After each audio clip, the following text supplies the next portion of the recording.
आए दिन जम्मू कश्मीर में ऐसे कानून पास किए जाते हैं जिसके चलते आम आदमी को सफर करना पड़ता है। और हाल ही की मैं बात करूं तो हाल ही में एक कानून जो भी पास हुआ है, उस कानून को लेकर आज पैंथर्स पार्टी की ओर से प्रदर्शन देखने को मिल रहा है और साफ तौर पर कहा जा रहा है कि काले कानून जो है उन्हें वापस लिया जाए। यानी कि वो कानून क्या है ये भी मैं आपको बता दूं। हाल ही में एक कानून पास हुआ है, उस कानून में कहा गया है अगर आपको गाँव में घर बनाना है यानी कि रूरल एरिया में घर बनाना है तो आपको सरपंच की परमिशन जो है वो लेनी होगी, जिसके चलते आज प्रदर्शन जो है वो देखने को मिल रहा है। आए दिन इस तरह का जो है कानून बनाए जाते हैं जिसकी वजह से लोगों को दिक्कतों का सामना करना पड़ता है। इस समय की सीधी तस्वीरें आपको दिखाने की कोशिश करेंगे। पैंथर्स पार्टी की ओर से प्रदर्शन देखने को मिल रहा है। इस समय सीधी तस्वीरें आपको दिखाने की कोशिश कर रहे हैं। आए दिन ऐसे कानून जो है जम्मू कश्मीर में पास किए जाते हैं जिसके चलते लोगों को सफर करना पड़ता है। और इस समय की सीधी तस्वीरें आपको पैंथर्स पार्टी की ओर दिखाने की कोशिश कर रहे हैं। जो रोष प्रदर्शन इस कानून के खिलाफ बनता नजर आ रहा है वो भी आपको दिखाने की कोशिश कर रहे हैं। आपको बता दें हाल ही में आया एक कानून है जिसमें अगर आपको रूरल एरिया में घर बनाना है तो अब आपको जो है सरपंच की परमिशन लेनी होगी, जिसके चलते आज प्रदर्शन यहाँ पर किया जा रहा है और ये कहा जा रहा है कि काले कानूनों को वापस लिया जाए। यानी कि कुछ समय पहले की बात करें तो कृषि कानूनों को भी जो है काला कानून किसानों की तरफ से बुलाया गया और काफी ज्यादा प्रदर्शन भी जो है देखने को मिला। इस समय की सीधी तस्वीरें जो आपको दिखाने की कोशिश हम कर रहे हैं। से लगातार गांव के खिलाफ एक साजिश हो रही है, हम ये कहना चाहते हैं। गांव के लोगों के साथ बर्बरतापूर्ण व्यवहार किया जा रहा है। लोगों के ऊपर काले कानून थोपे जा रहे हैं, खासतौर पर गांव के अंदर। पहले सरकार ने गांव के लोगों की उन जमीनों से उनकी बेदखली शुरू की जिन जमीनों के ऊपर गांव के लोग 50 सालों से 60 वर्षों से पीढ़ी दर पीढ़ी जिस जमीन को वो बोते रहे, जिसके ऊपर वो फसल उगाते रहे, जिन जमीनों के ऊपर लोगों ने अपनी झोंपड़ियां बनाई हुई थी, उन जमीनों से लोगों की गिरदौरियां काट दी गई और उनको वहां से बेदखल की प्रक्रिया शुरू कर दी। अब नया काला कानून एक और लाया है कि गांव में कोई भी आदमी अपना मकान बनाना चाहता है तो उसको पहले परमिशन सरकारी तौर पर लेनी पड़ेगी।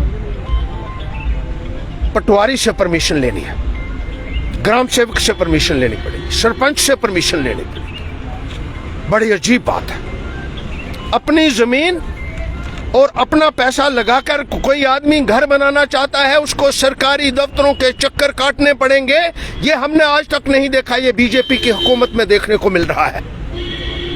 और अगर दुकान बनानी है तो और भी ज्यादा मुश्किल है। दुकान बनाने के लिए गांव में एसडीएम की परमिशन चाहिए।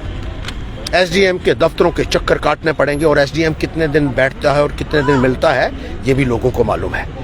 तहसीलदार से परमिशन लेनी पड़ेगी, बीडीओ से परमिशन लेनी पड़ेगी, टाउन प्लानर से परमिशन लेनी पड़ेगी, जो गांव में होते नहीं, तहसीलों में होते नहीं है। मुझे लगता है उसके लिए भी जम्मू में लोगों को आना पड़ेगा। और मुझे बताइए कि क्या आदमी कोई गांव में अपनी दुकान बना सकता है ऐसे हालात में? अगर किसी को तबेला भी बनाना होगा माल मवेशी के लिए, उसको भी सरकारी परमिशन लेनी पड़ेगी। कैसे कैसे कानून भारतीय जनता पार्टी की सरकार लोगों के ऊपर थोप रही है, मैं ये पूछना चाहता हूं। अरे अपनी जमीन के ऊपर अपने पैसे से कोई मकान नहीं बना सकता हो, ऐसा काला कानून हमने आज तक नहीं देखा जो भारतीय जनता पार्टी की सरकार में देखने को मिल रहा है। ऐसा लगता है कि गांव के लोगों को के साथ एक साजिश की जा रही है। और साजिश में इसलिए कह रहा हूं क्योंकि पहले इस सरकार ने गांव में स्कूलों को बंद कर दिया। पिछले 2 वर्षों से गांव में बच्चों की पढ़ाई बंद है और गांव में लोग पूरे तरीके से निर्भर होते हैं अपने बच्चों की तालीम के लिए स्कूलों के ऊपर। शहर में आप ट्यूशन की सुविधा हासिल कर सकते हैं, कोचिंग सेंटर है वहां जा सकते हैं, लेकिन गांव में सारा दारोमदार स्कूल के ऊपर है। और जिस बच्चे को 2 साल से स्कूल से बाहर रखा हुआ है, आप अंदाजा लगा सकते हैं कि उस बच्चे का भविष्य क्या होगा। पढ़ाई को पूरे तरीके से बर्बाद कर दिया गया है गांव में। गांव के बच्चों का मुस्तकबिल बर्बाद करने के लिए ये लोग जिम्मेदार हैं। ना केवल पढ़ाई बर्बाद कर दी, बल्कि गांव के लिए जो स्कीम हमने बनाई थी रहबरे तालीम की, जिससे गांव में टीचर मिलते थे और जिससे गांव के पढ़े लिखे बच्चों को रोजगार का एक साधन मिलता था, वो स्कीम भी भारतीय जनता पार्टी की सरकार ने आते ही खत्म कर दी।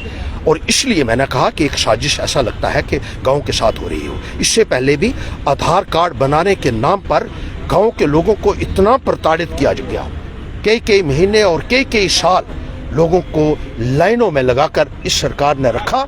आधार कार्ड आज नहीं बनेगा, परसों बनेगा, 2 महीने बाद बनेगा, 6 महीने बाद बनेगा, कई बारी दफ्तरों के चक्कर लगवाए उनसे।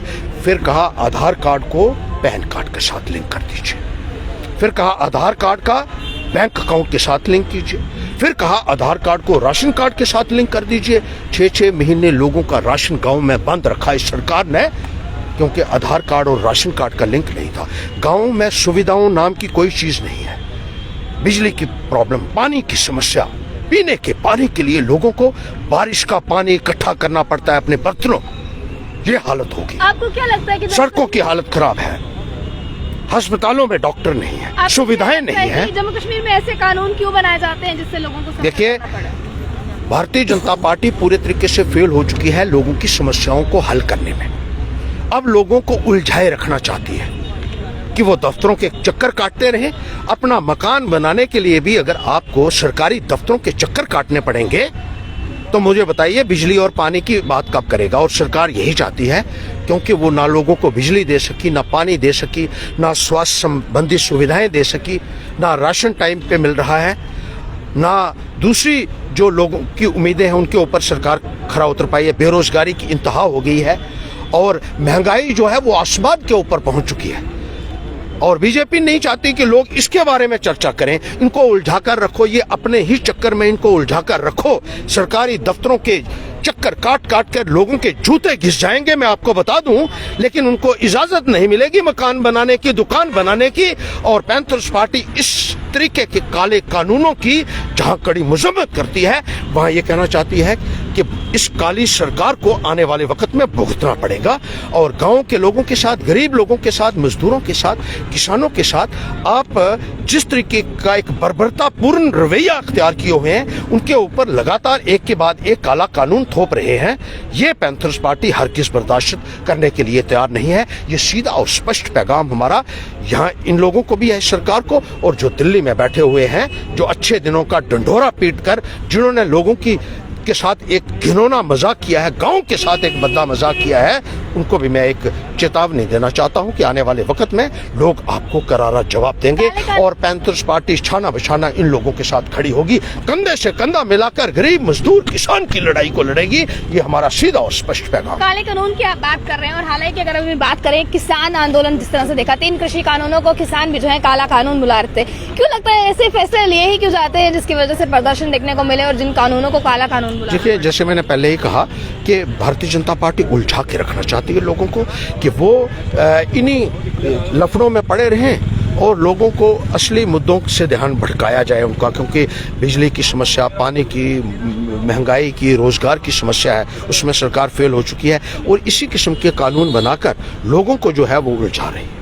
चलिए, साफ तौर पर क्या कुछ कहना है इनका था, आपको बताने की कोशिश की कि किस तरह से हाल ही में आया एक फैसले की बात करें तो किस तरह से उस फैसले को काला कानून बुलाते हैं पैंथर्स पार्टी की ओर से, और किस तरह से आज का प्रदर्शन देखने को मिला, ये भी आपको बताने की कोशिश की। यानी कि एक कानून जो हाल ही में पास किया गया कि अगर आपको रूरल एरिया में घर बनाना है तो पहले सरपंच की परमिशन लेनी होगी। क्या कुछ इस मुद्दे पर कहते हैं, आपने सुना, और इस फैसले को लेकर आपकी क्या राय है? जरूर कमेंट बॉक्स में लिखिएगा। बन रहे कंट्री मेल के साथ जय।